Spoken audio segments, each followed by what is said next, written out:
मतदारांनी वारंवार पक्ष बदलणाऱ्यांना मतपेटीतून स्पष्ट संदेश दिला पाहिजे, अन्यथा आज पक्ष बदलणारे उद्या विचारही बदलतील आणि परवा जनतेला विसरतील। निवडणुकीच्या तोंडावर सुरू असलेले पक्षप्रवेश पाहता एक प्रश्न अस्वस्थ करतो।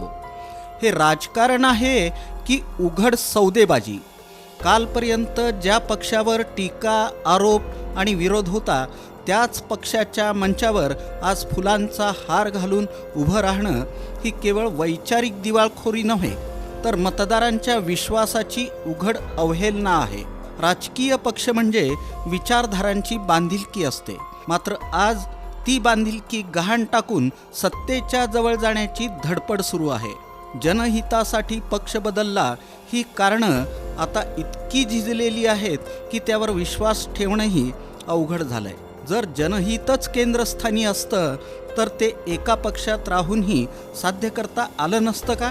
या पक्षांतरांच्या खेळात सर्वाधिक नुकसान होतं ते सामान्य मतदारांचं। मतदार एखाद्या व्यक्तीला नव्हे तर पक्षाच्या विचारांना मत देतो, पण निवडणूक जिंकल्यानंतर किंवा जिंकण्याची शक्यता दिसताच पक्ष बदलला जातो।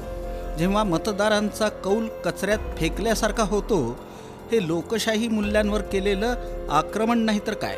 याला केवळ नेतेच नव्हे तर पक्षही तितकेच जबाबदार आहेत। निवडणूक जिंकण्यासाठी कोणत्याही तत्वांना तिलांजली देत आयात नेत्यांना स्वीकारलं जातं। वर्षानुवर्षे पक्ष वाढवणारे निष्ठावंत कार्यकर्ते मात्र दुर्लक्षित राहतात। राजकारणात मेहनतीपेक्षा सौदेबाजी महत्त्वाची ठरू लागली आहे। ही अत्यंत धोकादायक चिन्हे आहेत। पक्षांतर विरोधी कायदे अस्तित्वात असूनही ते निष्प्रभ ठरत आहेत।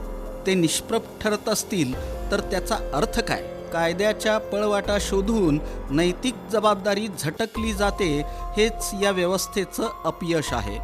राजकारणात जबाबदारीची आणि लाजेची जाणीवच उरली नसेल तर कायदे तरी किती उपयोगी ठरणार?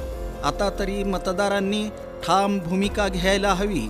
वारंवार पक्ष बदलणाऱ्यांना मतपेटीतून स्पष्ट संदेश दिला पाहिजे, अन्यथा आज पक्ष बदलणारे उद्या विचारही बदलतील आणि परवा जनतेला विसरतील। पक्षांतराचं हे राजकारण थांबवलं नाही तर लोकशाही केवळ नावापुरती उरेल आणि सत्तेचा बाजार भरवणारी व्यवस्था बनून राहील।